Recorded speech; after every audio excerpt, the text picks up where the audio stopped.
haynsisnako mana sinnitam karagu wagarotanin haynsisnako ana sinnitam ko karagu wagarotanin haynsisnako ana rummatinki ko alale wagaro kude daliyo lafa wagaro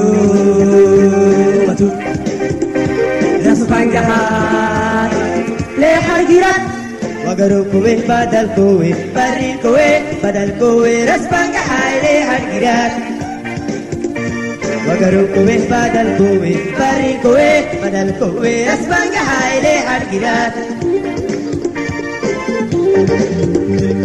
Bukuran kan badai barat Kibutak ki badal ko kaya Tanimum mata ko wagar otan Wilik sa dilo tali mata Wilik sa wagar kita mata Naabog sa ganu tali mata Wilik sa dilo tali mata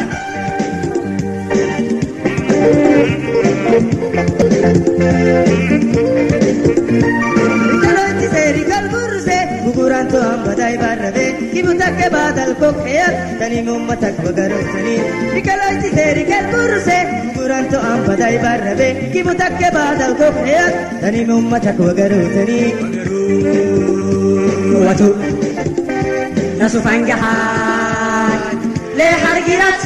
wagaro kowe badal kowe baril kowe badal kowe raspangahat le hargirat